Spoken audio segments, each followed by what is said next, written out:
नमस्कार दोस्तों। Project self incorporation Bharat और यूएसए के तरफ से हम आप सभी का स्वागत करते हैं।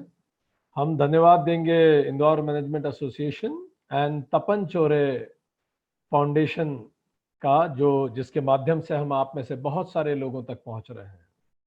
स्वर्गीय प्रोफेसर तपन चौरे एक महान शिक्षाविद थे और हमारे इकोनॉमिक्स के शिक्षक भी थे। आज हम थोड़ा बहुत जो भी इकोनॉमिक्स में जानते हैं वो सब उन्हीं की अनुकंपा है। दोस्तों, आज हम भगवत गीता चैप्टर 2 पर बात करना शुरू कर रहे हैं। आज का दिन कई मायनों में बड़ा महत्वपूर्ण दिन है। एक तो आज फादर्स डे है और आज इस फादर्स डे को हम परम पिता परमेश्वर के मैसेज पे चर्चा करके सेलिब्रेट कर रहे हैं। ये भी बड़ी बात है। दूसरा, आज इंटरनेशनल योगा डे है और आज हम दुनिया के सबसे बड़े योगेश्वर स्वयं भगवान कृष्ण के मैसेज पे चर्चा करने के लिए इकट्ठे हुए हैं। तीसरा, आज सूर्य ग्रहण भी है। तो ये जो गीता का मैसेज है ये वही है जो ज्ञान के सूर्य के ग्रहण को हटा देता है। स्वामी विवेकानंद से एक बार पूछा किसी ने कि what is your message to the youth. So Swami Vivekananda ने मुस्कुरा के कहा, my message to the youth is keep the mess out of the age is my message। कचरे को बाहर कर दे दिमाग से, ये उनका मैसेज था। तो गीता उसी का एक सशक्त माध्यम है। अगली बात, आज का दिन 2020 का सबसे बड़ा दिन है और आज हम भगवत गीता के सबसे बड़े चैप्टर्स में से एक पे चर्चा शुरू करने जा रहे हैं। तो चलिए दोस्तों, हम शुरू करें चैप्टर 2। ये चैप्टर कई मायनों में अनूठा है। एक तो ये भगवत गीता का दूसरा सबसे बड़ा चैप्टर है। दूसरा, जैसा कहा जाता है कि गीता सभी उपनिषदों का सार है, पर यदि गीता का भी कोई सार है तो ये चैप्टर 2 है, इसीलिए इसे गीता सार कहते हैं। तो एक मायने में ये जो चैप्टर है ये भारत के समस्त सनातन धर्म, सनातन शास्त्रों का सार है। ये एक मात्र चैप्टर 2। इसमें जो 72 श्लोक हैं, 0 से 10 जो श्लोक हैं, it is restatement of the problem. Arjun की परेशानी का फिर से स्टेटमेंट है। श्लोक 11 से 46 तक सांख्य योग या ज्ञान योग पर चर्चा है। 47 से 60 तक कर्म योग पर चर्चा होगी। 61 से 70 तक उपासना व भक्ति योग पर चर्चा होगी। 71 एंड 72 संन्यास योग पर चर्चा होगी। तो सारे योग, सारे माध्यम, सारी विचारधाराएं और सारा शास्त्रीय सार इस चैप्टर में हमें देखने को मिलेगा। सारे की टॉपिक्स ये चैप्टर कवर करता है। अत्यंत गूढ़ है ये चैप्टर माना जाता है और इसी कारण आदि शंकराचार्य ने अपनी गीता की जो टीका है, कमेंट्री ऑन गीता, वो चैप्टर 2 के वर्स 11 से ही शुरू की है, जहां से भगवान मूलतः बोलना प्रारंभ करते हैं। उन्होंने चैप्टर 1 पे कुछ बात ही नहीं की। आदि शंकराचार्य ने एक इंट्रोडक्शन लिखा है चैप्टर 1 का और उसके बाद सीधे चैप्टर 2 से अपनी टीका प्रारंभ की। इसीलिए बहुत महत्वपूर्ण श्लोक है, चैप्टर है, क्योंकि इसमें भगवान बोले पहली बार। बहुत कम ग्रंथ ऐसे हैं दुनिया में जिसमें स्वयं भगवान बोलते हैं। भगवान बुद्ध को कहते हैं जब निर्वाण की प्राप्ति हुई तो वो मौन रह गए उस ज्ञान को प्राप्त करके और वो चुप हो गए। तब सुनते हैं कि इंद्र आदि देवताओं ने उनसे प्रार्थना की कि सदियों में तो कोई बुद्ध होता है और अगर वो भी मौन हो गया तो इस दुनिया को आगे कौन बढ़ाएगा, तो प्लीज आप बोलिए। लाओ त्से, जो चीन के महान दार्शनिक हुए, अपनी जिंदगी भर चुप ही रहे। वो कहते थे सत्य को यदि बोला जाए तो अधूरा ही होगा। सत्य को बोल के समझाया ही नहीं जा सकता, क्योंकि शब्दों की अपनी सीमाएं होती हैं। तो इस मामले में हम बड़े सौभाग्यशाली हैं कि स्वयं भगवान बोले और जो भगवान ने बोला वो आज हमारे सामने भगवत गीता के रूप में है। तो चलिए विषय प्रवेश करते हैं। अर्जुन का विषाद रहा प्रथम चैप्टर में, बड़ा दुखी अर्जुन, और उसके विषाद का मूल कारण भी यही। अब हम अर्जुन की जगह आपसे प्रश्न पूछ रहे हैं, आप अपने लिए उत्तर देना शुरू कीजिए, तो आपको और हम सभी को अर्जुन के विषाद का मूल समझ में आएगा। जो भी हमारे जीवन की जो विचारधारा है, पहला प्रश्न आप सभी से, कितना आसान होता है उन विचारों को बदल देना? क्योंकि विचार ही भीष्म का प्रतीक है, भीष्म विचार का ही प्रतीक है। कितना सरल होता है विचारों को बदलना। द्रोणाचार्य जो हैबिट्स का प्रतीक है, हमारी हैबिट्स अच्छी हो या बुरी हो, पांडव हो या कौरव हो, दोनों को द्रोणाचार्य ही ट्रेनिंग दे रहे हैं। कितना सरल होता है अपनी हैबिट्स को बदलना। आप पाएंगे कि ये चीजें बड़ी कठिन है, अपनी सोच बदलना, अपनी हैबिट्स बदलना। कर्ण जो अनुराग का प्रतीक है, प्रेम का प्रतीक है, कितना कठिन होता है जिसको हम प्रेम करते हैं उसमें किसी कमी को ढूंढना। विकर्ण जो संस्कृत के अनुसार कर्ण का अपोजिट है, कितना मुश्किल होता है जिससे हम घृणा करते हैं, जिसको हम पसंद नहीं करते, उस व्यक्ति में भी कुछ अच्छा ढूंढना, घृणा में प्रेम ढूंढना कितना कठिन होता है। कृपाचार्य जो स्वर विज्ञान के अनुसार कृप शब्द का अर्थ कल्पना होता है। योगानंद परमहंस कहते हैं कि कृपाचार्य कल्पना का प्रतीक है, और कितना कठिन होता है ना कल्पनाओं को सीमित रख पाना। और जयद्रथ जो शरीर के प्रति आसक्ति का प्रतीक है, कितना कठिन होता है शरीर के परे किसी के मन को देख पाना, शब्द के परे उसके भाव को देख पाना। वो शब्द तो ऐसे बोल रहा है कि मुझे दर्द हो रहा है, पर मैं उन शब्दों को इग्नोर करके उसके पीछे के भाव देख सकूं, ये कितना कठिन होता है। तो यही अर्जुन की समस्या है। अपनी सोच तत्क्षण उसे बदलनी है, भीष्म के रूप में उसका संहार करना है। हैबिट तत्क्षण बदलनी है, अपनी हैबिट छोड़ना है, द्रोण के रूप में उसका संहार करना है। प्रेम में कमी को ढूंढना है, घृणा में प्रेम को ढूंढना है, कल्पना को सीमित करना है, और शरीर के परे मन को देखना है, शब्द के परे भाव को देखना है। कितना कठिन है अर्जुन के लिए लड़ाई, और यही अर्जुन के विषाद का कारण है, अर्जुन की समस्या का कारण है, विषाद योग।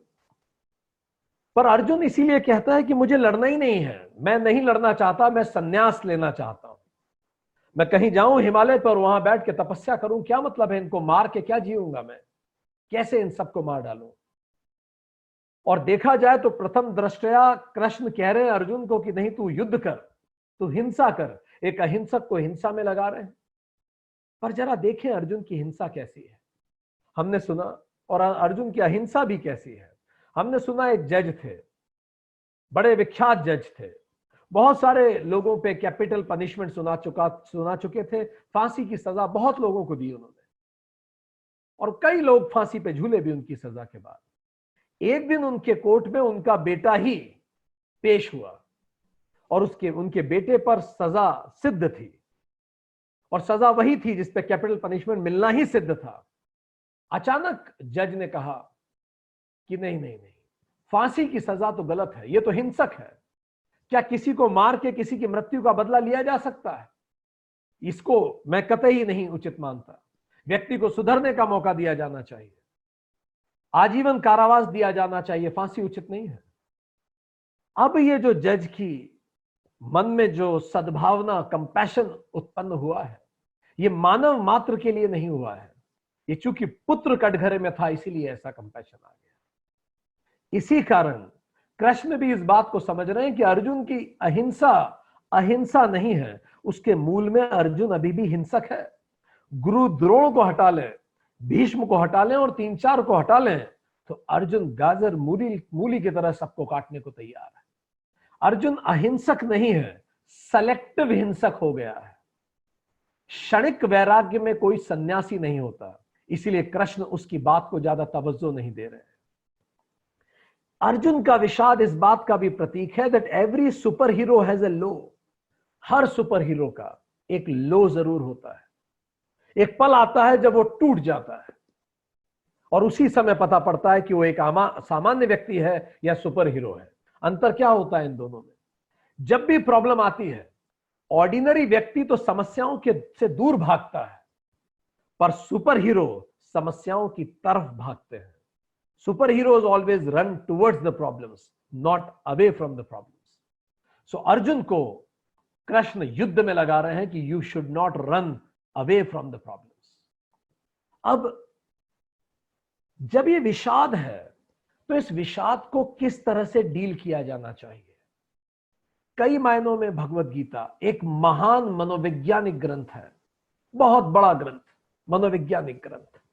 ये किस रूप में हमें समझाता है कि देयर आर 3 अप्रोचेस। जब भी किसी के भी जीवन में विषाद आए, आप अपने ऊपर भी लेके देखिए, यदि आज हम जीवन में किसी परेशानी, मानसिक तनाव से गुजर रहे हैं, तो 3 काम करने के लिए गीता हमें सजेस्ट करती है, और यही सार है श्लोक 4, 5 और 6, 7 का। क्या है ये सार? 4, 5, 6, 7 श्लोक में जब भी जीवन में विषाद आए, 3 तरह के लोग हैं इस धरती पे। पहला, कई लोगों को तो ये पता भी नहीं होता कि दे हैव अ प्रॉब्लम, वो इसको स्वीकार करने को ही तैयार नहीं होते। They don't understand that they have a problem, वो इस बात को मानते ही नहीं है कि उनको प्रॉब्लम है। अगर आपको बात बात पे गुस्सा आता है, आप झुंझलाते हैं, कई लोगों का बिना कारण काफी रोने का मन करता है, अकेले बैठने का मन करता है, मानिए कि आपको प्रॉब्लम है। अन्यथा व्यक्ति बात बात पे झुंझलाएगा नहीं, उसका टेम्पर लूज नहीं होगा। तो कुछ लोग वो जो जानते ही नहीं है कि उन्हें प्रॉब्लम है, श्लोक 4 और 5। दूसरे प्रकार के लोग, they know there is a problem, ये उनसे थोड़े बेहतर होते हैं, उन्हें पता है कि समस्या है, पर they don't know what to do about it, पर उन्हें समझ में नहीं आता कि अब इसके लिए क्या किया जाए। भारत में एक कॉफी की बहुत बड़ी चेन के owner, he committed suicide because he had a big financial problem, and वो फाइनेंशियल प्रॉब्लम इतनी बड़ी थी, किंतु उनकी पत्नी और उनके बेटे तक को उन्होंने इस फाइनेंशियल प्रॉब्लम के बारे में कुछ नहीं बताया और अपनी जिंदगी का अंत कर लिया। So type 2 people, they know they have a problem, but उन्हें यह पता ही नहीं पड़ता वो क्या करें इसके बारे में। They know the problem is there, but they don't admit the problem either, or they don't know what to do about the problem. वो किसी के पास जाके उस प्रॉब्लम के को एडमिट नहीं करते, ना उन्हें पता होता है इस प्रॉब्लम का क्या करना है। भारत के एक लोकप्रिय अभिनेता ने भी कुछ समय पहले अपने जीवन का अंत कर लिया। कई लोग इंट्रोवर्ट होते हैं अपने नेचर में, इंट्रोवर्ट होते हैं कई लोग नेचर में। सो जब वो लोग इंट्रोवर्ट होते हैं नेचर में, then what happens is they cannot go to people. इस समय बाकी लोगों की ये ड्यूटी बनती है कि वो जाएं और खुद इनिशिएट करके उन लोगों को ऑन बोर्ड लेके आए। ये बहुत इंपॉर्टेंट है, क्योंकि हर व्यक्ति इतना एक्सट्रोवर्ट नहीं होगा कि खुद अपनी बात रखे। और तीसरे तरह के लोग, they know they have a problem, they admit their problem, and they go to a master, they go to a guru, they go to Shastram, they go to any person, and they surrender themselves. और वो वहां जाके खुद को surrender कर देते हैं, और यहीं से सुधार का रास्ता खुलता है। श्लोक 7 और 8 भगवत गीता। अर्जुन सरेंडर करता है और कृष्ण को कहता है कि अब आप मुझे बताइए मुझे क्या करना है। ऐसी स्थिति क्यों बनती है हमारे समाज में? क्योंकि हमारा समाज बहुत ज्यादा जजमेंटल है। इस सेंटेंस को गौर से सुनिए, I love you if you dash dash dash. ये सेंटेंस हम अक्सर बोलते हैं कि मैं तुम्हें प्रेम करता हूं यदि तुम ये करोगे, और यदि तुम ये नहीं करोगे तो मैं मेरा प्रेम विड्रॉ कर लूंगा। और दोस्तों, मनुष्य के जीवन की एकमात्र आवश्यकता होती है प्रेम की आवश्यकता। जब वो आवश्यकता पूरी नहीं होती तो जीवन में बहुत बड़ी कैविटी हो जाती है। हमने एक जजमेंटल सोसाइटी बनाई है जिसके कारण हम एक दूसरे को जज करते हैं। इसी कारण तो देखिए, नेचर सबको अच्छा लगता है। बच्चे भी नेचर में जाके खेलना पसंद करते हैं। हम भी कभी नेचर में जाएं तो सभी को अच्छा लगता है। क्यों? क्योंकि जिस पीपल के पेड़ के नीचे हम बैठते हैं वो हमसे कभी नहीं पूछते कि तुम्हारे मैथ्स में नंबर कितने आए। बरगद का पेड़ कभी नहीं पूछेगा कि तुम्हारी इंग्लिश रेसिटेशन अच्छी है कि खराब है। कोई जज नहीं करता नेचर में हमें। नेचर हमें एज इट इज एक्सेप्ट करता है जैसे हम हैं। सृष्टि की एकमात्र स्पीशीज इंसान है जो कुछ और होना चाहता है। सृष्टि में ऐसा कोई नहीं, कोई जीव जंतु या स्पीशीज नहीं है जो कुछ और होना चाहती है। और हम कुछ और हो नहीं सकते। समस्या यह है हम ही हो सकते हैं। हम किसी को भी कॉपी कर लें, पिछले 1500 साल से दूसरे मोहम्मद पैदा नहीं हुए, पिछले 2000 साल से दूसरे जीसस पैदा नहीं हुए, पिछले हजारों साल से दूसरे राम या कृष्ण पैदा नहीं हुए, वो वही थे और हम हो सकते हैं। एक बार यूरोप में चार्ली चैपलिन के आदर में कंपटीशन आयोजित की गई, बहुत सारे लोग चार्ली चैपलिन की मिमिक्री कर रहे थे। तो चार्ली चैपलिन को जब पता लगा तो खुद भी उस मिमिक्री शो में चले गए और स्टेज पे जाके उन्होंने खुद की मिमिक्री करी। Can you imagine Charlie Chaplin doing his own mimicry? आपको पता है जब रिजल्ट आया तो चार्ली चैपलिन अपनी खुद की मिमिक्री में 3rd नंबर पे आए। He could not mimic himself even, तो हम क्या दूसरों को मिमिक करेंगे? सो इसीलिए इंपॉर्टेंट है जब भी विषाद आए, stage 1 know that there is a problem, stage 2 admit that the problem exist, and stage 3 go and surrender. यही गीता सिखाती है। इसके बाद भगवान बोलना शुरू करते हैं। The moment Arjun surrenders, Krishna speaks. यही सबसे इंपॉर्टेंट वर्सेस शुरू होती हैं। भगवान कृष्ण बोलते हैं चैप्टर 2 वर्स 2 एंड वर्स 3 में, और बोलते ही नहीं है, बड़ा कठोर शब्दों का प्रयोग करते हैं। संस्कृत में कठोर शब्द मिलना बड़े कठिन है।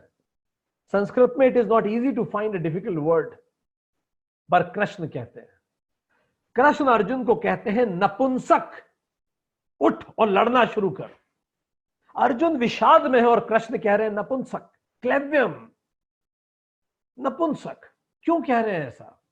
अगर आपने कभी भी क्रिकेट मैच और फुटबॉल मैच का किसी ड्रेसिंग रूम में देखा हो, फुटबॉल मैच चल रहा है और आपकी टीम अच्छा परफॉर्म नहीं कर रही, तो जो ब्रेक होता है उसमें कोच गले लगा लगा के प्यार से नहीं समझाता खिलाड़ियों को, कोच डांट के बात करता है। मैदान की बातें ऐसी नहीं होती। रण क्षेत्र के बीचों बीच एक आर्मी सामने खड़ी है, कृष्ण गले लगा के अर्जुन को नहीं समझाने वाले, तुरंत उसकी कॉलर पकड़ के झकझोर के कि जा और लड़ाई कर। इसीलिए कृष्ण एक कठोर शब्द का प्रयोग करते हैं, and he acts as a coach in this highly charged situation. Krishna ये कहते हैं, अगले श्लोक में कृष्ण यही कहते हैं कि अर्जुन कुतस्त्वा कश्मल मिदम विस्मय समुपस्थितम अनार्यजुष्टम अस्वर्गम अकीर्तिकरम अर्जुन। इस विषम स्थिति में ये तुमने इस तरह का कमजोरी कहां से सीख ली? ये अनार्यजुष्टम है अर्जुन। अनार्यजुष्टम का मतलब ये आर्यों का व्यवहार नहीं है। इसका मतलब अपने पास्ट को देखो, अपने पूर्वजों को याद करो। क्या तुम्हारे पूर्वज ऐसे कायर थे? अस्वर्गम, ना ये भविष्य में तुम्हें स्वर्ग दिखाएगा, फ्यूचर में स्वर्ग दिलाएगा। अकीर्तिकरम, ना ही वर्तमान में तुम्हारी कीर्ति करेगा। अगेन दोस्तों, दुनिया में कई तरह के प्राणी होते हैं। कुछ लोग जब डिसीजन लेते हैं वो केवल अपना आज को देखते हैं और आज को देख के डिसीजन लेते हैं। उनके पास कोई विजन नहीं होता बड़ा, और जब उनके डिसीजन गलत होते हैं तो अपने आप को खत्म कर देते हैं। वो केवल अपने आज को देख के निर्णय लेते हैं। पर कुछ लोग होते हैं, कोई भी निर्णय लेने से पहले पास्ट, प्रेजेंट और फ्यूचर तीनों पे विचार करते हैं कि जिस परिवार से मैं आता हूं, क्या ये उस परिवार की गरिमा के अनुरूप होगा यदि मैं ऐसा निर्णय लूं, ऐसा कार्य करूं। और वो सोचते हैं क्या भविष्य में जो मेरी आने वाली संतानें हैं, क्या उनको जब ये पता लगेगा तो मेरे बारे में क्या विचार रखेंगे। पास्ट, प्रेजेंट एंड फ्यूचर तीनों को सोच के जो निर्णय लेते हैं वही स्टेट्समैन होते हैं, वही विचारक कहलाते हैं। कई बार आप सोचते भी होंगे कि ऐसा क्यों होता है, कॉर्पोरेट में एक व्यक्ति को 8 घंटे नौकरी करने के लिए मोटिवेट करना पड़ता है और अरबों और करोड़ों का ट्रेनिंग बजट रखना पड़ता है बड़ी बड़ी मल्टीनेशनल्स को। इस ट्रेनिंग बजट का पर्पस क्या है कि मेरे कंपनी में जो व्यक्ति नौकरी कर रहा है वो 8 घंटे ईमानदारी से नौकरी कर ले, और दूसरी तरफ उससे एक चौथाई तनख्वाह पर फौज का एक जवान अपनी जान दे देता है बॉर्डर पे। ऐसे कैसे हो जाता है? ऐसे कैसे वो अपनी जान दे देता है 1/4 तनख्वाह पर? और 4 गुना तनख्वाह पे हम कॉर्पोरेट पे लोगों को 8 घंटे नौकरी के लिए मोटिवेट नहीं कर पा रहे, और वहां फौज ने जान देने के लिए मोटिवेट कर दिया। उसका कारण यही है, कभी मौका मिले और परमिशन आपके पास हो तो नेशनल डिफेंस एकेडमी खड़गवासला जाइए। जो गर्व है इन सारे सैनिकों की, अधिकारियों की। एनडीए में सारी जितनी भी स्क्वाड्रन्स हैं उनकी अलग अलग बिल्डिंग्स हैं, 18 बिल्डिंग्स बनी हुई हैं, और सारी बिल्डिंग में एक हॉल ऑफ फेम है, उसमें वो सारे पदक लगे हुए हैं जो पदक उस स्क्वाड्रन ने कमाए हैं एनडीए के दौरान या उसके बाद में। तो जैसे ही नया रिक्रूट जाता है और वो जाके देखता है कि मेरे पास कितनी बड़ी लेगेसी है, इतनी महान विरासत का मैं वंशज हूं, तो कंधे पे पास्ट का वजन आता है। और उसके बाद वो भविष्य की ओर देखता है कि जो मेरे जूनियर्स आएंगे उन्हें मैं क्या बताऊंगा, मेरे भी तो मेडल इस दीवार पे आने चाहिए। उसके कंधे पे भविष्य की जिम्मेदारी आती है और अपने वर्तमान को तो गढ़ता ही है। ऐसी ट्रेडिशन बनती है उनकी ट्रेनिंग में, इसीलिए आदमी जान पे अपने निछावर करने को तैयार हो जाता है। यही बात महाराणा प्रताप ने राजा मानसिंह को कही, जब मानसिंह ने उन्हें समझाया कि अकबर से आपका हारना पक्का है, आप संधि कर लीजिए, आप राजा बने रहेंगे, हिंदुस्तान के सिपासालार होंगे, सो अलग। महाराणा प्रताप ने कहा, मानसिंह, मैसेज भिजवाया उन्हें और कहा कि मानसिंह, यह बात सच है कि शायद अकबर के युद्ध में मैं हार जाऊं, पर एक बात और सच है, और सच यह है कि आने वाली पीढ़ियां जब भी अपने बच्चों का नाम रखेंगी, वो प्रताप गर्व से रखेंगी, और मानसिंह नाम रखने से पहले 3 बार सोचेंगी। तो कुछ ही लोग होते हैं जो पास्ट, प्रेजेंट एंड फ्यूचर तीनों के बारे में सोच के एक निर्णय लेते हैं, और वो लोग प्रेरित होते हैं। इसीलिए भगवान कृष्ण ने अर्जुन को तीनों बताए। श्री राम से भी उनके बच्चों ने, लव और कुश ने जवाब मांगा था कि सीता जी को आपने क्यों वनवास पे भेजा। हमारी आने वाली संतानें हमसे जवाब मांगेंगी, आने वाली पीढ़ियां हमसे हमारे जीवन के लिए जवाब मांगेंगी। और यही कृष्ण अर्जुन को समझा रहे हैं, उठ और युद्ध कर, शूद्रम हृदय दौर्बल्यम त्यक्त्वो उत्थिष्ठ परंतप। जो शूद्र हृदय और जो दुर्बलता है उसको छोड़ और खड़े हो जा परंतप। पर अर्जुन नहीं समझा, क्योंकि विषाद बड़ा गहरा था। अब कृष्ण को यह समझ में आ गया कि अर्जुन ऐसे नहीं समझने वाला। तब फिर कृष्ण निर्धारित करते हैं कि वो गहराई में उतरेंगे और अब सार समझाएंगे जीवन का। तो अब कृष्ण और डिटेल में जाते हैं। गीता वो अनुपम ग्रंथ है जिसमें सबसे डिफिकल्ट चैप्टर सबसे पहले आता है। कई लोग कहते भी हैं कि गीता सार तो आखिरी में होना चाहिए, सबसे पहले क्यों आ जाता है। ये बिल्कुल मैथ्स की तरह है।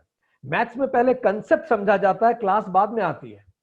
पहले क्लास हो गई और कंसेप्ट पीछे आया तो कुछ समझ में नहीं आएगा। इसी तरह से भगवत गीता में सबसे पहले कंसेप्ट बता दिया गया, जीवन का कंसेप्ट, तत्व ज्ञान कुंजी सबसे पहले दे दी गई, गूढ़तम ज्ञान सबसे पहले है, प्रतिनिधि प्रश्न सबसे पहले है। और इसी तत्व ज्ञान को अब कृष्ण समझाने का प्रयास कर रहे हैं श्लोक 11 से चैप्टर 2। चलिए हम भी कृष्ण के साथ हो लेते हैं इस यात्रा में। तो अब हम भी इसमें गहरे उतरना का प्रयास करते हैं। चलिए हम खुद से शुरू करें। मैं, जिसको मैं जीव कहता हूं, एक जीव के रूप में मैं, तो मैं कौन हूं? तो मैं 3 चीजों से मिलकर बना, body, mind and spirit. Body, mind and spirit, इन तीनों चीजों का मैं कॉम्बिनेशन हूं। स्पिरिट जिसको मैं आत्मा कह देता हूं, माइंड और बॉडी, ये तीनों चीजें मिल जाती हैं तो मैं कहता हूं मैं हूं, जीव हूं। चलिए अब इन तीनों चीजों पर थोड़ी चर्चा करें। बॉडी का क्या मतलब हो गया? ये शरीर, फिजिकल, मेरे अंग, ऑर्गन्स, इसी को स्थूल शरीर कहते हैं, स्थूल शरीर। सेंसेशन, आंखों से, नाक से सेंसेशन मिलते हैं, इंद्रियों से, इसी को देह कहते हैं। तो ये तो हो गया पहला, बॉडी, जिसको हमने स्थूल शरीर कहा, जिससे हमें सेंसेशन मिलते हैं। दूसरा माइंड। तो चलिए माइंड को समझें। माइंड में आप 3 डिवीजन कर सकते हैं।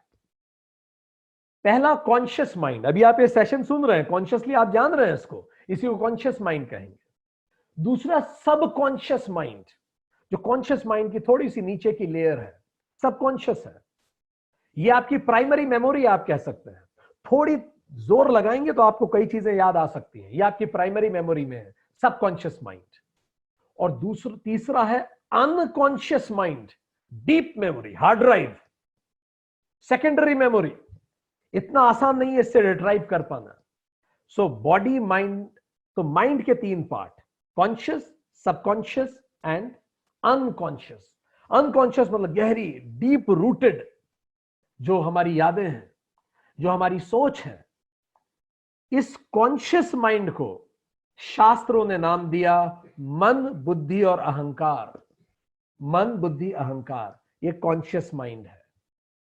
और सबकॉन्शियस माइंड को ही कुछ हद तक चित्तम कहा जाता है। चित्तम, ये कैसे काम करते हैं थोड़ा सा अपन इस पे बात कर ले।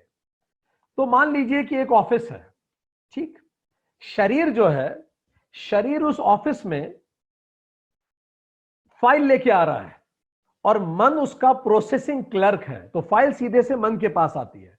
शरीर से सेंसेशन आए, जानकारी आई, आंखों ने देखा, नाक ने सूंघा, कान ने आवाज दी, स्किन ने टेम्परेचर बताया, सारी जानकारियां इकट्ठी होकर सबसे पहले मन के पास पहुंचती हैं। मन इज द प्रोसेसिंग क्लर्क जो रिसीव कर रहा है।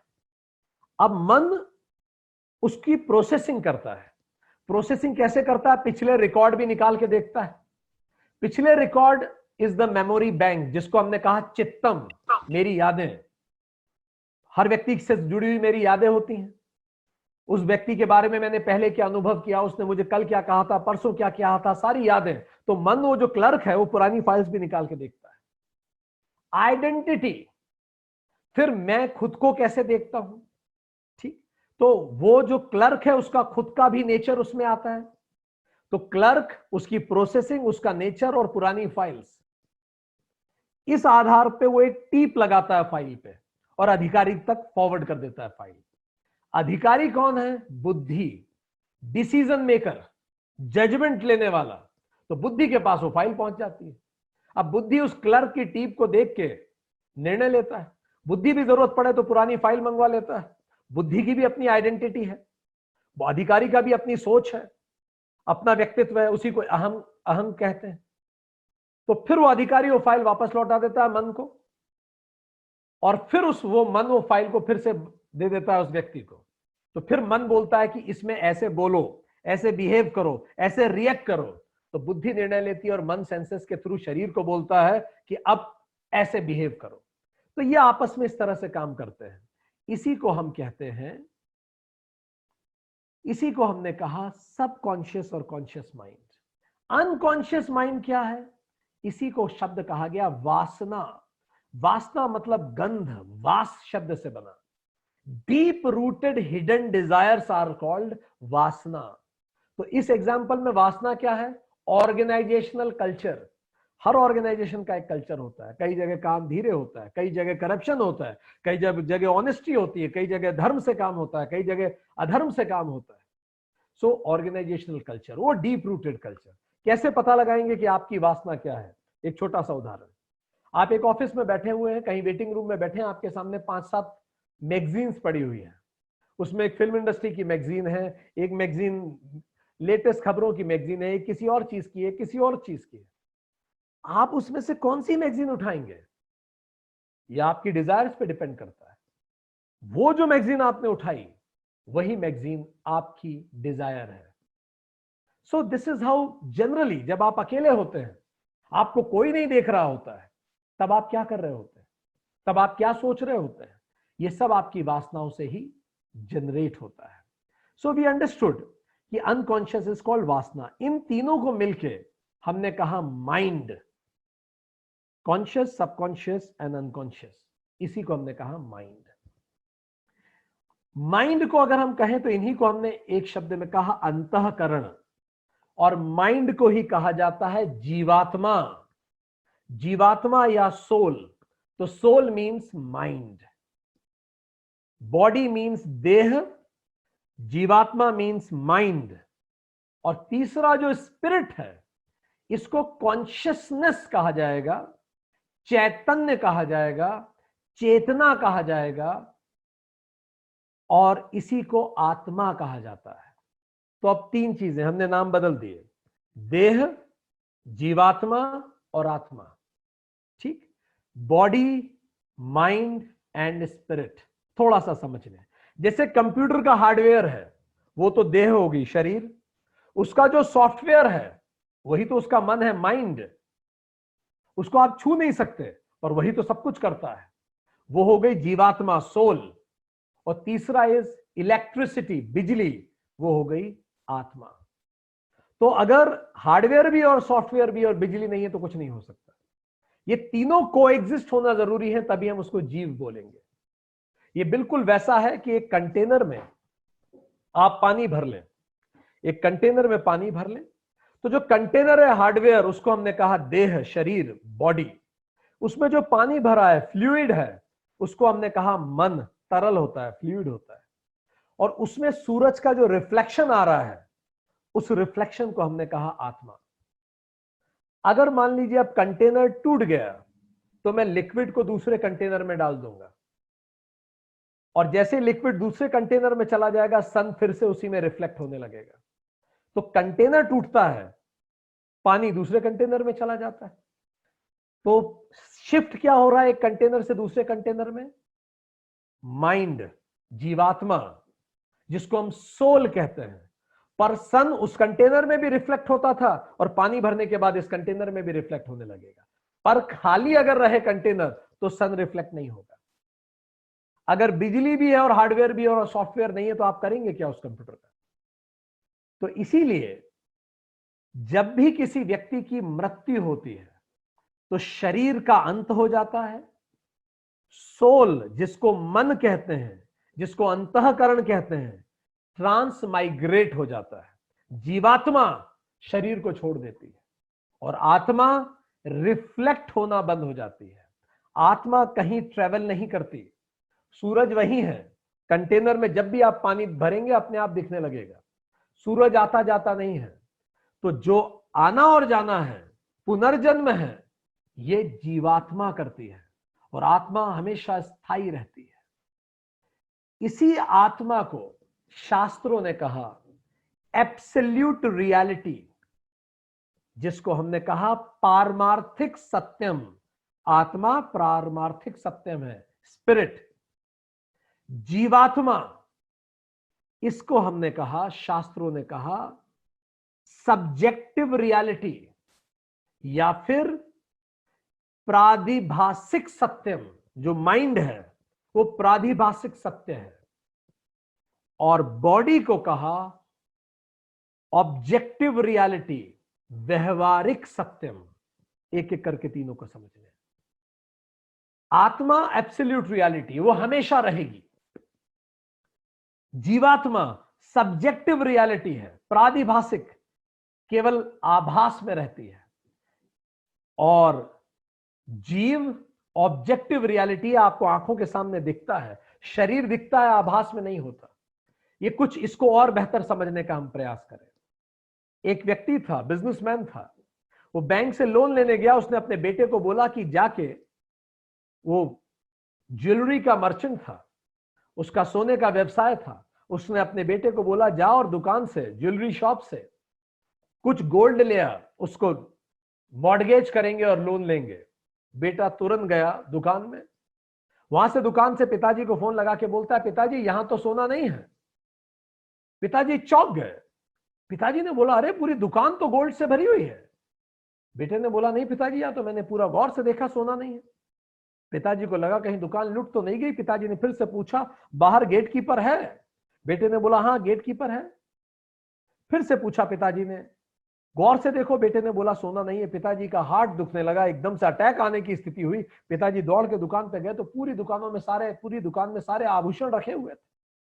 पिताजी ने बोला, मूर्ख, तू कह रहा था सोना नहीं है। बेटे ने कहा, पिताजी आपने सोना मंगवाया था, यहां तो बैंगल्स हैं, अंगूठियां हैं, नेकलेस है, आड़ है, सोना किधर है? पिताजी ने डांट के बोला, मूर्ख, सोना ही तो है। अब इसी को इस एग्जाम्पल में ले। सोना इज एब्सोल्यूट रियलिटी। वो अलग अलग रूप ले सकता है। तो सोना अंगूठी भी हो सकता है, नेकलेस भी हो सकता है, ज्वेलरी भी हो सकता है।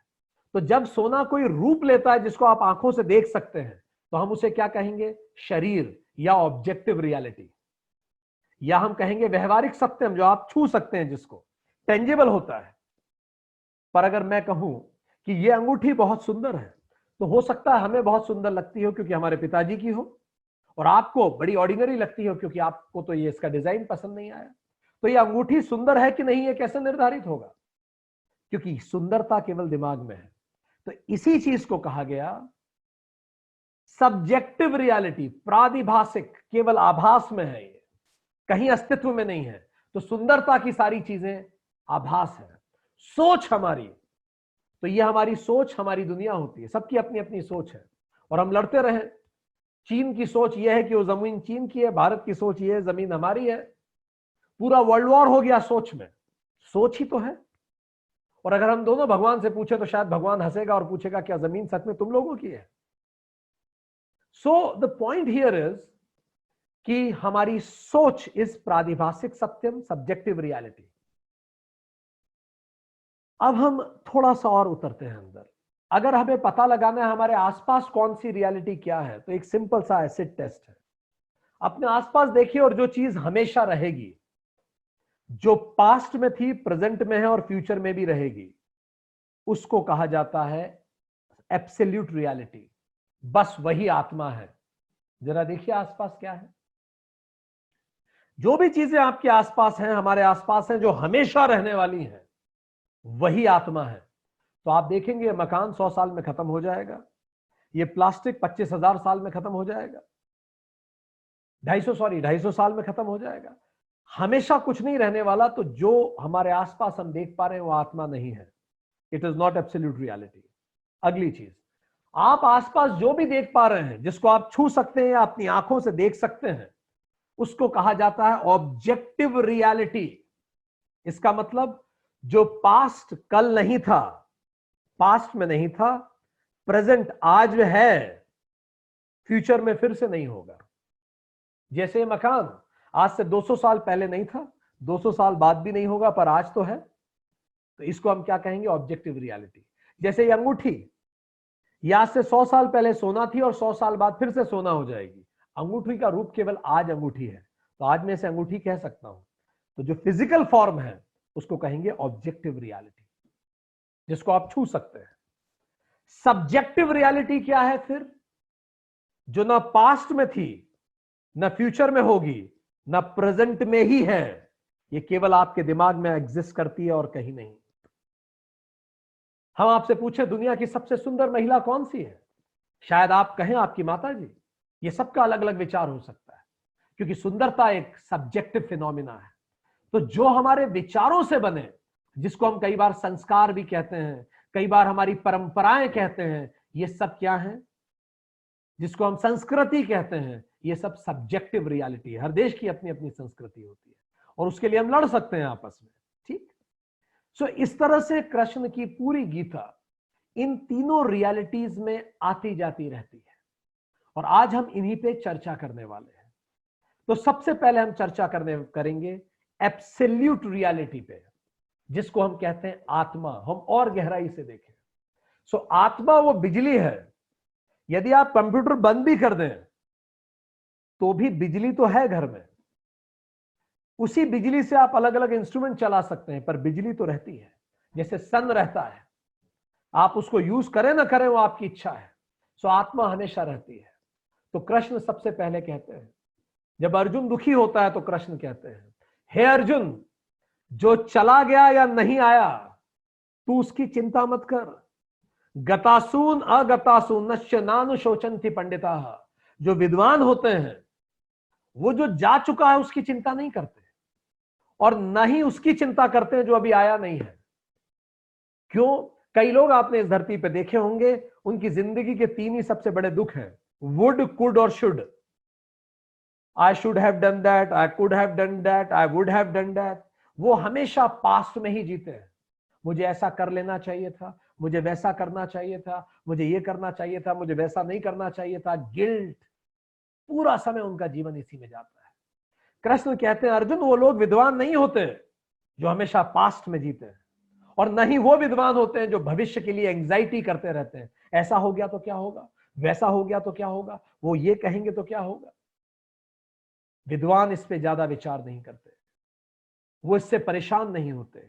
क्यों? उसका लॉजिक कृष्ण देते हैं, क्योंकि वास्तव में तो कोई जाता ही नहीं है अर्जुन, क्योंकि मैं और तू हमेशा से हैं, तू और मैं हमेशा से हैं। बस अंतर यह है, तू भूल गया और मुझे याद है। स्वामी विवेकानंद एक कहानी सुनाया करते थे अमेरिका में। एक शेर का बच्चा, उसके माता पिता एक्सपायर हो गए तो बकरियों के साथ बड़ा हुआ और अपने आप को बकरी ही समझने लगा। एक दिन एक असली शेर ने अटैक किया तो सारी बकरियों के साथ शेर का बच्चा भी भागने लगा। शेर देख के चौंक गया कि शेर का बच्चा भाग रहा है। उसने सारी बकरियों को छोड़ के शेर के बच्चे पे झपट्टा मार के उसको पकड़ा, और जैसे ही शेर के बच्चे को पकड़ा, शेर का बच्चा तो मिमियाने भी लगा। शेर को बड़ा क्रोध आया कि शेर का बच्चा होके मिमियाता है और दुम दबा के भागता है। शेर उस बच्चे को तालाब के पास लेके गया और तालाब के पास उसने उसको बोला, और चुप, और गौर से पानी में अपनी शक्ल देख और मेरी शक्ल देख। तेरी भी 2 आंखें हैं, मेरी भी 2 ही आंखें हैं, तेरे भी 4 हाथ पैर, मेरे भी 4 हाथ पैर। जो मैं हूं वही तू है, जो तू है वही मैं हूं। हम दोनों शेर के बच्चे हैं, अंतर बस इतना है, तू भूल गया, मुझे याद है। जिंदगी की एक बेसिक प्रिंसिपल, यदि कोई एक कर सकता है तो हर एक कर सकता है। परमात्मा कचरा पैदा नहीं करता।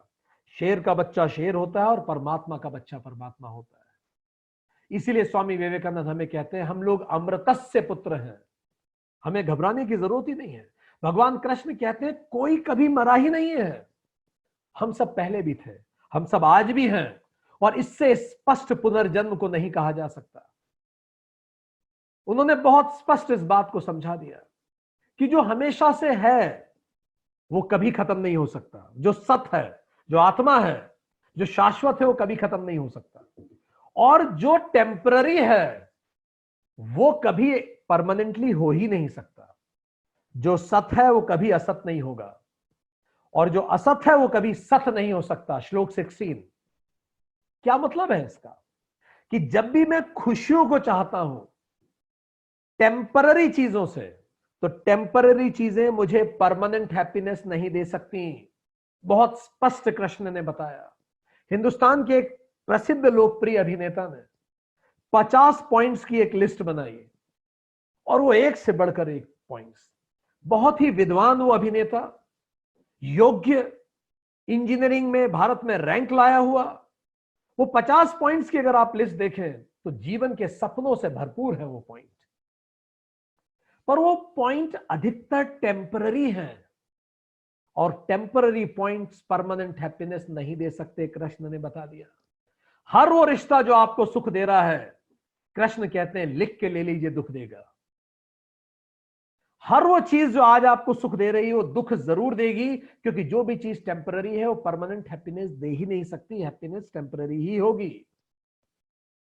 जिस अभिनेता की हमने बात कर रहे हैं, उसने अपने 50 आइटम्स की लिस्ट में आइटम नंबर 14, 40 और 31 पे, एक आइटम में कैलाश पे साधना लिखा है, दूसरे में क्रिया योग करना लिखा है, और मेडिटेशन की भी बात की है। जब हम उन लिस्ट को पढ़ रहे थे तो हमारे मन में बस एक ही विचार आया कि काश की आइटम सबसे पहले होते उनकी लिस्ट में।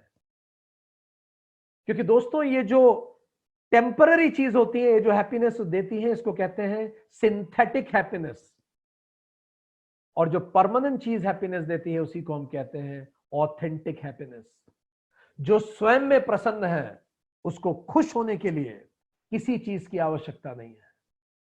इसीलिए क्या भारत में स्कूल का सिलेबस ऐसा हो सकता है जैसे पहले होता था कि 2 तरह के सिलेबस बने, एक सिलेबस जो लाइफ पे हो और दूसरा सिलेबस जो लाइवलीहुड पे हो, और बिल्कुल स्टूडेंट को स्पष्ट बता दिया जाए कि बेटा ये जो तुम सारे सिलेबस पढ़ रहे हो, पूरा सिलेबस, ये लाइवलीहुड तुम्हें सिखाएंगे।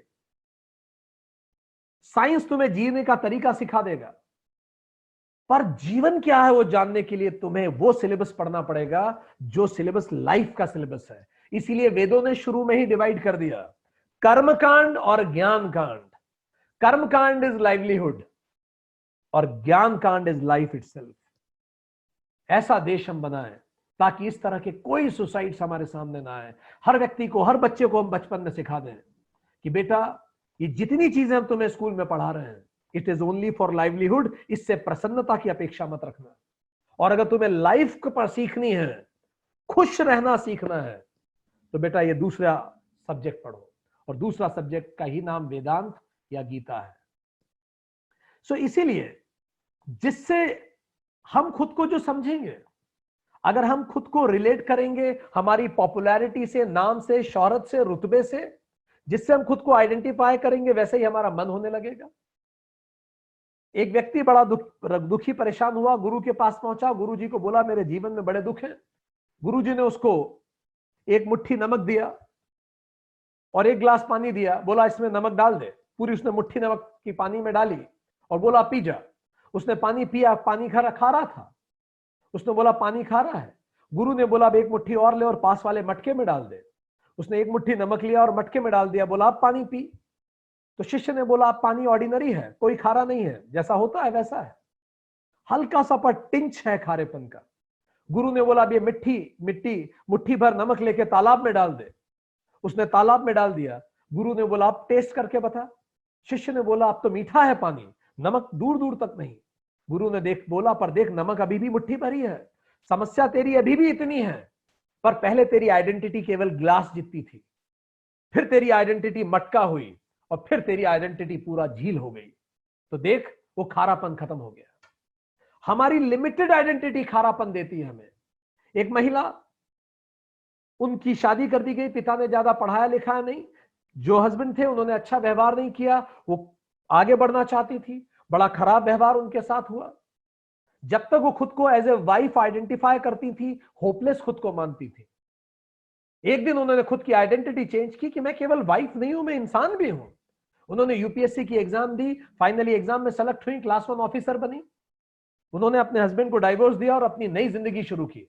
उन्होंने खुद को एज एन ऑफिसर आइडेंटिफाई किया, जिंदगी बदल गई। जब आप एक लिमिटेड आइडेंटिटी में रखेंगे तो आप उसी आइडेंटिटी के सुख दुख से खुद को आइडेंटिफाई करते रहेंगे। आइडेंटिटी बड़ी कर लीजिए।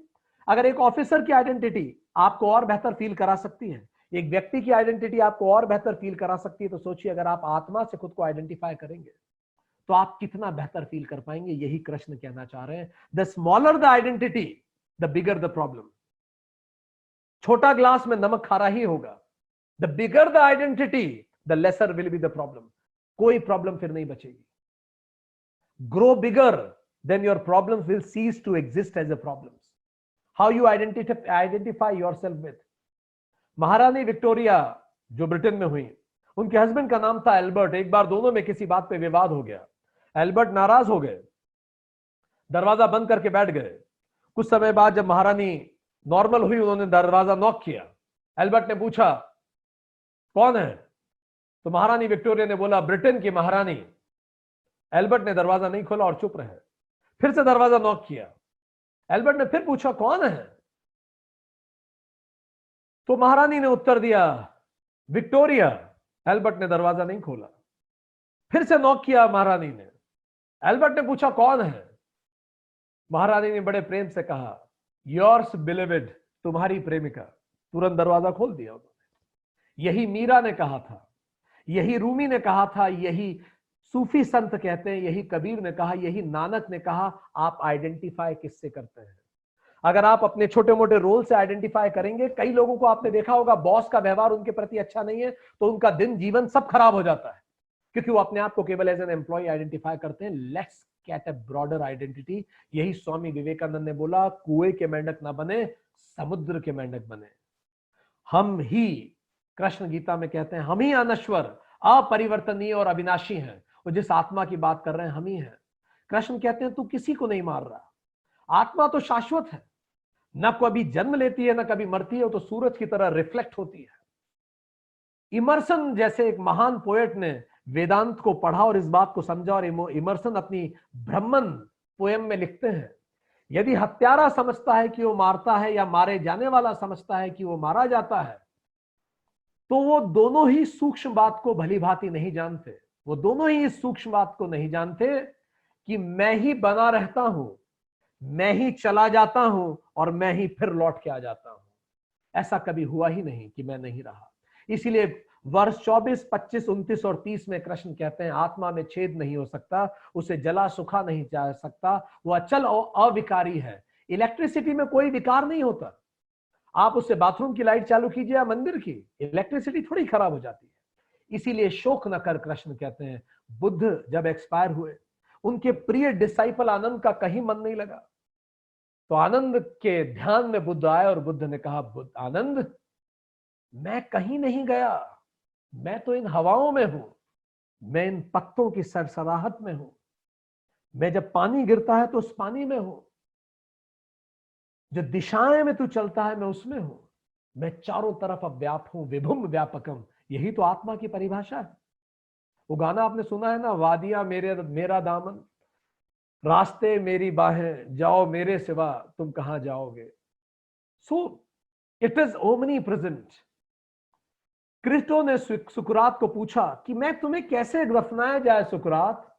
सुकरात ने कहा तुम मुझे कैसे भी दफना देना, पर पहले जो मैं हूं वास्तव में तुम उसे पकड़ तो लो, क्योंकि उसे तो पकड़ा भी नहीं जा सकता।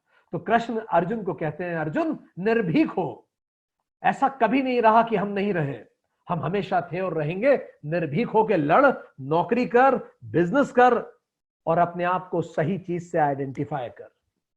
पर क्या इतनी जल्दी आइडेंटिफाई कर लेता है इंसान? नहीं कर पाता। इसीलिए फिर कृष्ण गियर बदलते हैं और अब कृष्ण जीवात्मा के बारे में समझाने का प्रयास करते हैं, शरीर के बारे में शरीर के बारे में समझाने का प्रयास करते हैं कि चल ठीक है, तुझे आत्मा की बात समझ में नहीं आ रही, मत मान, मत मान, कोई आत्मा जैसी चीज होती भी है, छोड़ दे इस बात को।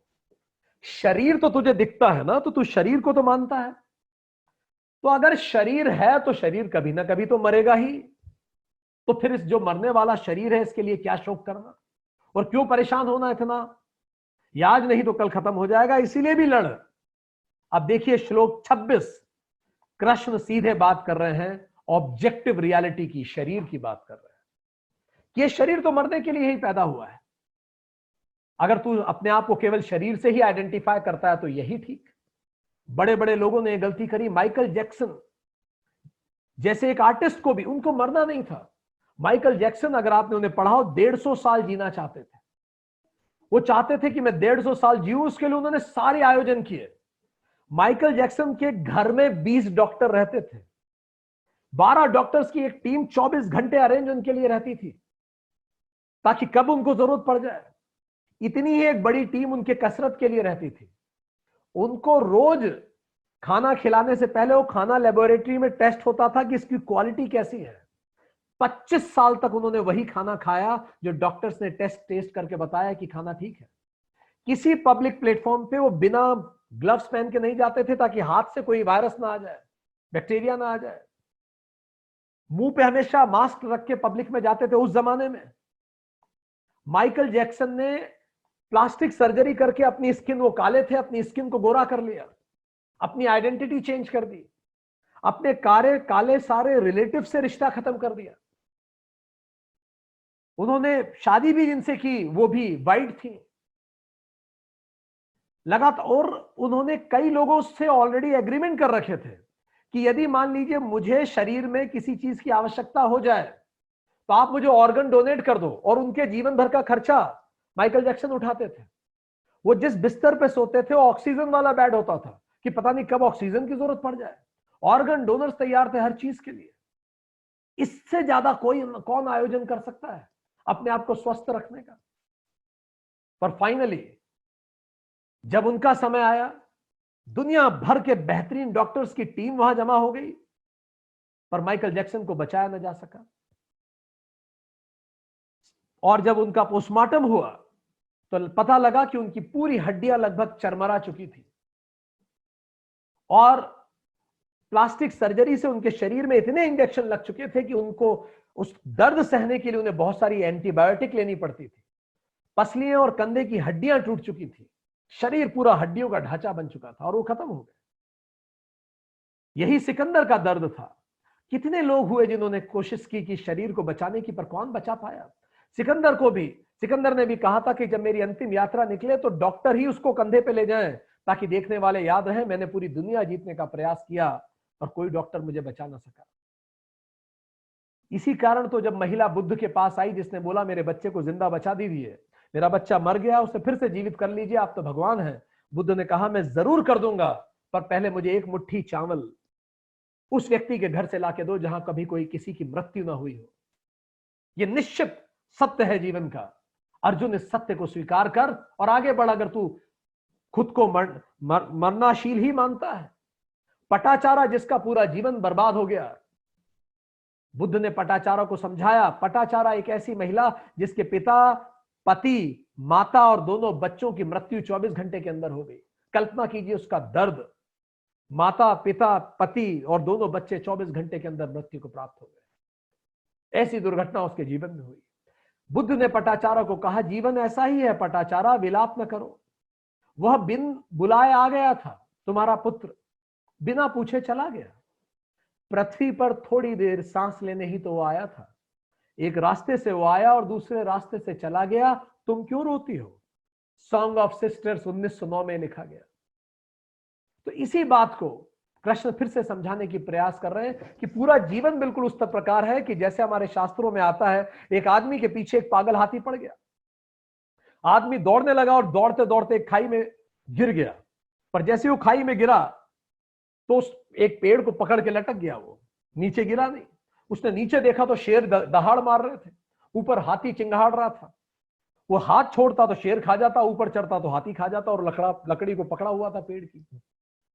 अचानक उसकी नजर गई कि जिस पेड़ को पकड़ के लटका हुआ था उसकी जड़ों को एक चूहा काट रहा है, और एक सांप उस डगाल की तरफ आ रहा है जिस डगाल को पकड़ा हुआ है, और चूहा उस डगाल को भी काट रहा है।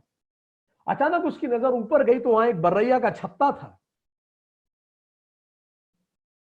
और उस बर्रैया के छत्ते में से एक शहद की बूंद टपकी, और ये आदमी ने एकदम से उछल के उस शहद की बूंद को चाटने का प्रयास किया। तो शास्त्र कहते हैं यह है इंसान के जीवन का अस्तित्व। हम किस पल खत्म हो जाए हमें नहीं पता, फिर भी हम उस शहद की बूंद को चाटने से बाज नहीं आएंगे, इस मोह से बाज नहीं आएंगे। 28वें श्लोक में कृष्ण कहते हैं कि हम ही तो, ये जो शरीर है ये पहले अप्रकट था, फिर प्रकट हुआ बीच में, फिर से अप्रकट हो जाएगा अंत में। इसीलिए तो बुद्ध कहते हैं मैं पहले भी आया था, और अब आने वाले समय में मैं मैत्रेय बुद्धा बन के फिर से आऊंगा। यही तो महायान ट्रेडिशन जातक कथाओं के रूप में कहती है हमारा शरीर। हम शरीर लेके कितनी बार आए, हम सब लोगों की जातक कथाएं हैं, कितनी बार हम पैदा हुए। इसी को तिब्बत में रिम्पोचे कहा जाता है, जो बार बार पैदा हुए। यही हमारी जातक कथाएं हैं। और जब हम पैदा होते हैं तो शरीर भी लगातार बदलता रहता है। श्लोक 13 में भगवान कहते हैं प्रकट होते हैं, बचपन आता है, यौवन आता है, बुजुर्गी आती है, और फिर मृत्यु हो जाती है। एक विद्वान ने लिखा भी है, मैं कौन हूं? क्या मैं दादाजी की गोद में खेलता हुआ छोटा सा बच्चा हूं जिसे मेरे दादाजी खिलाते थे, या फिर मैं प्रेयसी की बाहों में घिरा हुआ वो प्रेमी हूं, या फिर मैं वो पिता हूं जो अपने बच्चे को चलना सिखाता हूं, या फिर आज मैं वो दादा हूं जिसकी गोद में छोटा सा बच्चा खेल रहा है? मैं हूं कौन एक्चुअली? मेरा ब्लड लगातार बदलता रहता है। भगवान बुद्ध कहते हैं बादल तो बरसने के लिए ही जन्म लेते हैं। इस्लाम कहता है इंसान को चाहिए हरदम ख्याले नज़ा रहे, इंसान को चाहिए हरदम ख्याले नज़ा रहे। हम क्या रहेंगे जब रसूल खुदा न रहे? तो बस हम तो यहां कपड़े बदलने आते हैं, कपड़ा पहन के बदल जाते हैं। श्लोक 22 में भगवान कहते हैं, शंकराचार्य कहते हैं, पुनरअपि जननम पुनरअपि मरणम पुनरअपि जननी जठरे शयनम। अभी तो कितनी बार पैदा होना और कितनी बार मरना मुझे बाकी है। जब तक मैं आइडेंटिफाई नहीं करूंगा आत्मा से, तब तक मैं लगातार यूं ही परेशान होता रहूंगा। जब बुद्ध वापस आए अपनी बुद्धत्व की प्राप्ति के बाद, अपनी पत्नी यशा से मिलने गए। यशा ने बस एक प्रश्न पूछा कि क्या घर पे रहते हुए आपको बुद्धत्व नहीं मिल सकता था? आपको क्यों जाना पड़ा? तो बुद्ध ने बोला, यशा, हम तुम जन्मों से जुड़े हुए हैं। इस जन्म में तुम्हारे धीरज के कारण ही मैं संबोधि को प्राप्त कर सका। इससे पहले तुमने कभी धीरज नहीं धरा था। इस जन्म में तुमने थोड़ा धीरज रख लिया, और मैं बिना ग्लानि के जा सका तुम्हारी अनुमति लेकर। तो कोई सा भी धर्म हो, हर तरह से अलग अलग रूप से बात बताने का प्रयास किया गया।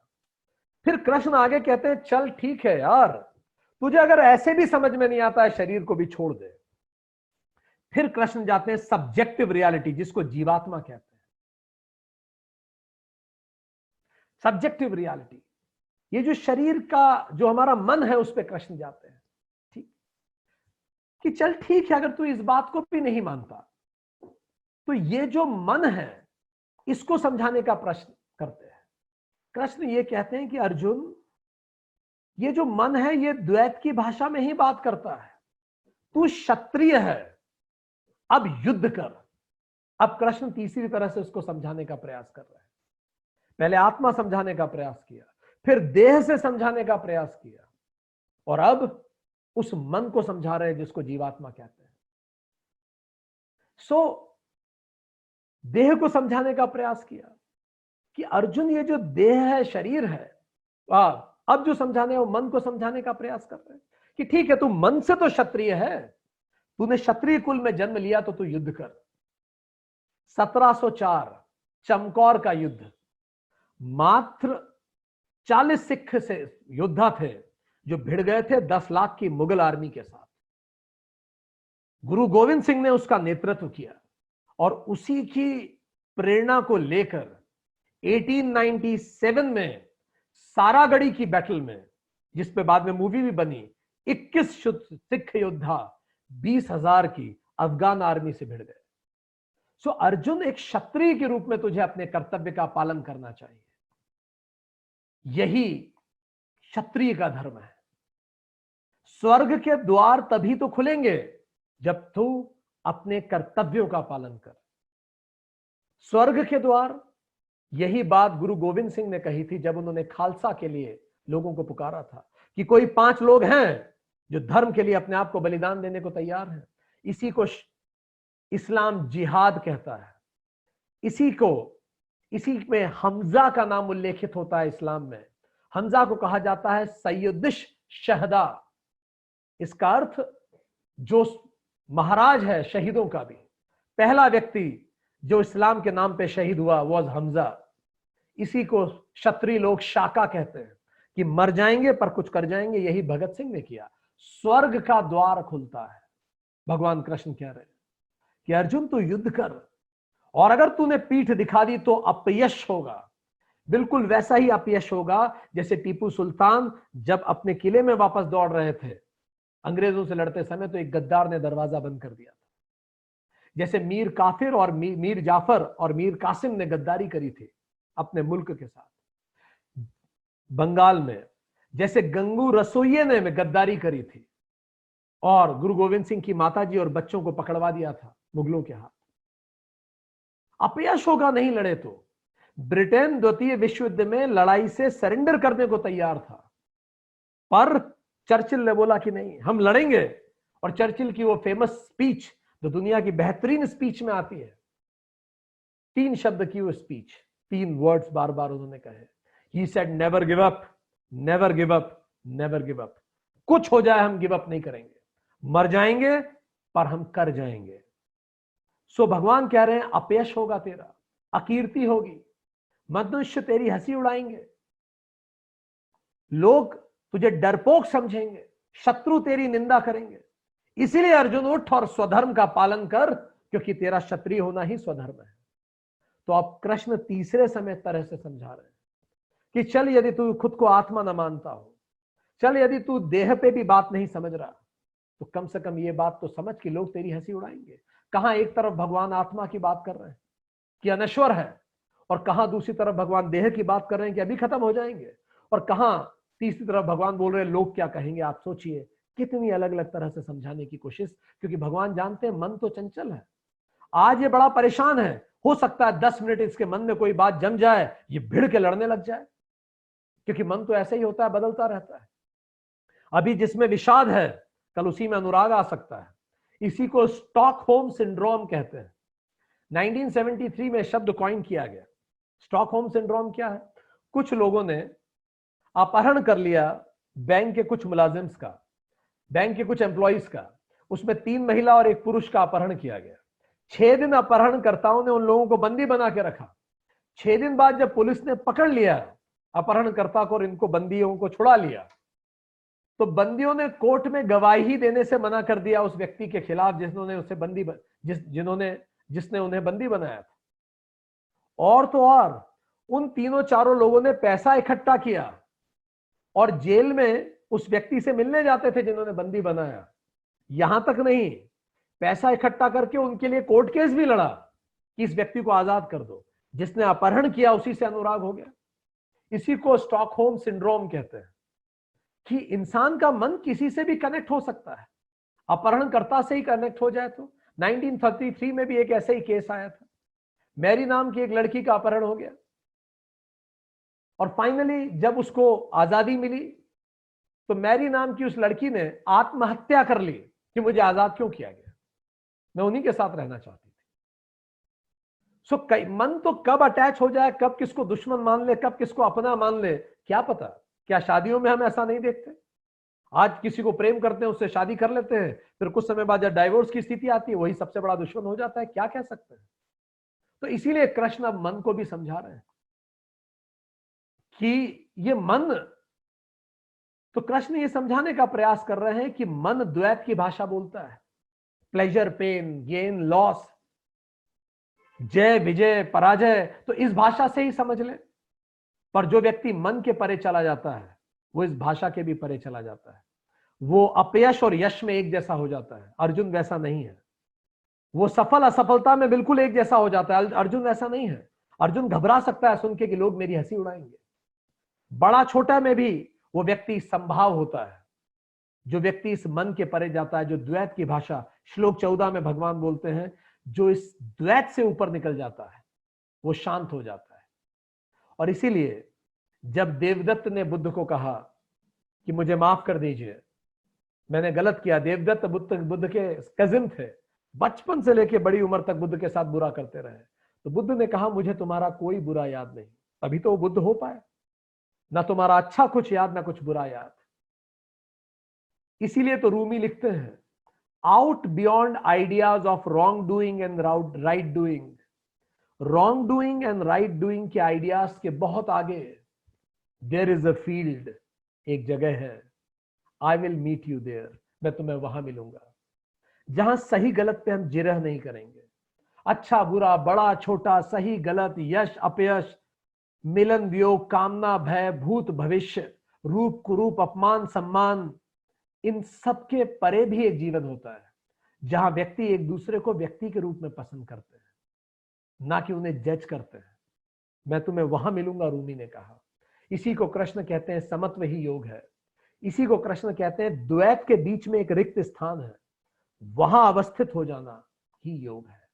तो दोस्तों, हमने पूरे सेशन में समझने की कोशिश की कि हमने देखा कि अंत में कृष्ण कहते हैं कि अर्जुन ये सब छोड़ के अपने स्वधर्म का पालन करो। सो एज ए कंक्लूजन हम देखें कि चैप्टर 2 जो सबसे महत्वपूर्ण और सबसे बड़ा चैप्टर, सबसे बड़े चैप्टर्स में से है भगवत गीता का, ये चैप्टर कुछ इसी तरह से प्रारंभ होता है कि अर्जुन अपने विषाद में है कि अपनी सोच, हैबिट और इन सबको नहीं बदल पा रहा। पर अर्जुन की हिंसा सेलेक्टिव हिंसा और अहिंसा भी सेलेक्टिव अहिंसा है। इसीलिए भगवान उसको युद्ध में प्रेरित करते हैं कि सुपर हीरो भागते नहीं है समस्याओं से। और फिर हम देखते हैं कि कभी भी हमें जीवन में विषाद आए तो first I should know the problem exist, second I should admit the problem exist, third I should go and surrender it, and we should start loving people without judging them. जो व्यक्ति वैसा है उसको वैसे के वैसे स्वीकार करें। Love people for what they are, not what they should be. अन्यथा जीवन काश से भर जाएगा और हम खुद से पूछते रहेंगे। जितने लोग किसी व्यक्ति के जाने के बाद बोलते हैं काश वो हमसे शेयर करता, उनको पूछना चाहिए कि क्या हम अवेलेबल थे उस व्यक्ति के लिए, क्या हमारे कान खुले हुए थे इमोशनली और फिजिकली। चैप्टर 2 में सबसे पहले भगवान बड़े कठोर शब्द में अर्जुन से बात करते हैं, कोच की भाषा में, और पास्ट प्रेजेंट फ्यूचर तीनों की याद दिलाते हैं। पर अर्जुन नहीं समझता। तब कृष्ण डिटेल में जाते हैं और यहीं से गीता का तत्व ज्ञान शुरू होता है। और इसी कारण चैप्टर 2 वर्स 11 से ही आदि शंकराचार्य भी बात रखते हैं। तो जिसको मैं जीव कहता हूं, ये माइंड बॉडी स्पिरिट का कॉम्बिनेशन है। बॉडी देह है, माइंड ही जीवात्मा है और स्पिरिट ही आत्मा है। हार्डवेयर है देह शरीर, जीवात्मा है सॉफ्टवेयर और आत्मा है इलेक्ट्रिसिटी। शरीर ही कंटेनर है, जीवात्मा ही वाटर है और सूर्य ही सन है जो रिफ्लेक्ट होता है। और इसी तरह से एब्सोल्यूट रियलिटी आत्मा को कहते हैं, जीवात्मा सब्जेक्टिव रियलिटी, क्योंकि माइंड से ही तो मैं सबको देखता हूं। माइंड के कॉम्बिनेशन है मन, बुद्धि, चित्त, अहंकार और वासना, ये सब मिलके मेरा माइंड है। जैसी वासना वैसा जन्म, जैसे मेरे अंदर की डिजायर्स होंगी वैसे ही घर मुझे मिलेगा, वैसी ही चीजें मैं करूंगा। इसी को आत्मा कहते हैं, इसी को जीवात्मा कहते हैं। और यही वो जीवात्मा है जो शरीर को छोड़ के जाती है। तीसरा देह है। देह को ऑब्जेक्टिव रियलिटी कहते हैं, जिसको हम छू सकते हैं। तो आने वाले पूरे श्लोक में भगवान ने इसी को बताने की कोशिश की। सबसे पहले वो बताते हैं कि आत्मा तो कहीं नहीं जाती, आत्मा हमेशा से है, इलेक्ट्रिसिटी की तरह वो हमेशा से है। वो चेतना, वो कॉन्शियसनेस जो हमें जागृत करती है, हम सब वही हैं। हम सब शेर के बच्चे हैं, कुछ भूल गए, बाकियों को याद है। इसलिए जीवन में कर्मकांड होने चाहिए और ज्ञान कांड भी होने चाहिए। हम स्कूल कॉलेज की वैज्ञानिक स्टडी जरूर करें, पर साथ में हम शास्त्र भी पढ़ें जो हमें जीवन को जीना सिखाए। और हम हमेशा याद रखें कि 51 पॉइंट की लिस्ट में सबसे पहला पॉइंट आना चाहिए मैं और मेरी प्रसन्नता। बाकी सब चीजें पीछे आनी चाहिए। और प्रसन्नता तभी हो सकती है जब मैं खुद को जानूं। तो पहला पॉइंट हर व्यक्ति की विश लिस्ट में होना चाहिए, मैं खुद को जानूंगा। जो खुद को जान लेता है वो अपने शाश्वत रूप को जानता है और सही तरीके से आइडेंटिफाई करता है। कृष्ण ये भी कहते हैं, वुड कुड शुड से ऊपर उठो। जो बीत गया या जो नहीं आया उसमें जो लोग रहते हैं वो पेंडुलम की तरह हमेशा दुखी रहते हैं, क्योंकि आत्मा तो कभी मरती नहीं है। दुखी होने जैसी कोई चीज नहीं। अपने आप को जितनी बड़ी एंटिटी से आप आइडेंटिफाई करेंगे, खुद को यदि आप केवल एक पत्नी, एक पति, एक एम्प्लॉय मानेंगे तो लिमिटेड आइडेंटिटी है। खुद को व्यक्ति मानिए और बड़ी आइडेंटिटी हो जाएगी। खुद को आत्मा मानिए, सबसे बड़ी आइडेंटिटी है। खुद को रिलेट कीजिए, जैसे विक्टोरिया ने कहा योर्स बिलीव्ड।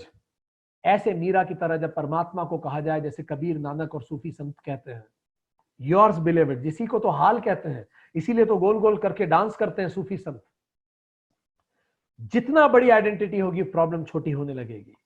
और हम ही वो अनश्वर हैं जो हमेशा से रहेंगे। इसी को इमर्सन ने अपनी ब्रह्मा पोएम में कहा, इसी को बुद्ध ने कहा कि मैं हमेशा हूं, और इसी को सुकरात ने ही कहा, और इसी को भगवान फिर से उठाने की कोशिश कर रहे हैं। किंतु यदि शरीर की भी बात करें तो देह तो आती जाती है। देह की भी अगर हम बात करें, जिसको हम सब्जेक्टिव रियलिटी कहते हैं, तो देह तो ये आती जाती है। पर जब देह खत्म होती है तो जीवात्मा निकल के चली जाती है, और वो जीवात्मा नई देह में आ जाती है। तो यहां कृष्ण दोनों की बात करते प्रतीत होते हैं। कभी वो जीवात्मा की भी बात करते हैं और कभी वो बात करते हैं शरीर की भी। वो कहते हैं शरीर तो खत्म हो जाएगा। ऐसा कौन सा शरीर है जिसको खत्म ना हो? जन्म मृत्यु तो है ही, हालांकि जीवात्मा के लिए कोई जन्म मृत्यु नहीं होती। माइकल जैक्सन को हमने देखा, सिकंदर को हमने देखा, शरीर तो खत्म होगा ही, और वो जीवात्मा कभी अप्रकट होगी, फिर प्रकट हो जाएगी, फिर अप्रकट होगी, एक रूप लेके। जैसे मैत्रेय, बुद्धा, महायान में और जो जातक कथाओं में है। इसीलिए भी कोई परेशान होने वाली बात नहीं है। ये जीवात्मा बार बार रूप लेगी, और ये जो शरीर है, जो देह है, ये बचपन में होगा, यौवन होगा, बुजुर्ग होगा और मृत्यु हो जाएगी। तो ये तो बदलता रहता है। बादल रूपी ये शरीर तो पैदा ही बादल बरसने के लिए ही तो पैदा होता है, और पुनरपि जननम पुनरपि मरणम के रूप में जीवात्मा फिर आएगी, फिर जाएगी, पर आत्मा हमेशा रहेगी, जो बार बार जन्म लेती है और बार बार शरीर छोड़ती है। इसी को हम जीवात्मा कहते हैं, और आत्मा हमेशा रहती है। और बुद्ध ने इसी जीवात्मा के लिए कहा कि गोपा या यशा, हम दोनों तो सदियों से मिले हुए हैं, पर मेरा साथ तुम्हारा कल्याण न कर सका, न तुम्हारा साथ मेरा कल्याण कर सका। तो इस जन्म में हम दोनों अलग हुए, ताकि मैं अपनी आध्यात्मिक यात्रा को कर पाऊं, और धन्य है तुम्हारे धैर्य के लिए जिसके कारण मैं कर पाया। फिर कृष्ण आगे बात करते हैं, अगर ये सब भी छोड़े तो मन की भाषा में ही समझ लो, तो अर्जुन तो भी लड़ना उचित है, क्योंकि क्षत्रियों का तो कर्तव्य ही लड़ना है। अगर क्षत्रिय नहीं लड़ेंगे तो स्वधर्म का पालन नहीं करेंगे। स्वधर्म का मतलब जो करने के लिए तुम पैदा हुए हो। हम सबको समझ में आता है हम क्या करने के लिए पैदा हुए हैं। हम आप सबको निवेदन करेंगे कि स्वधर्म के लिए गीता का चैप्टर 3rd सेशन जरूर अटेंड करें। उसमें हमने स्वधर्म पर बहुत डिटेल में व्याख्या की है। तो स्वधर्म का पालन करें। जो स्वधर्म का पालन करता है उसे कभी दुखी नहीं होगा। जब आप स्वधर्म का पालन करते हैं तो उसको करते हुए यदि आप मर भी गए, हतोवा प्राप्यसी स्वर्गम जितवा भोक्ष से महिम तस्मात् उत्थिष्ठ कौन्तेय युद्धाय कृत निश्चय। ज्यादा से ज्यादा क्या होगा? तुम मर जाओगे। हतोवा प्राप्यसी स्वर्गम, तो मर गए तो भी स्वर्ग मिलेगा। इसका मतलब क्या है? अगर आप एक आर्टिस्ट है, आपको आर्ट पसंद है, आप आर्ट बनाते हैं, ज्यादा से ज्यादा नहीं कमा पाएंगे पर खुश तो रहेंगे जीवन में, जीवन ही स्वर्ग हो जाएगा। और यदि आप सफल हो गए, जितवा भोक्ष से महिम, और अगर आप मान लें आप सफल हो गए उस फील्ड में, आप महान आर्टिस्ट बन गए, तो क्या होगा? जीवन में एक पल भी आपको काम नहीं करना पड़ेगा।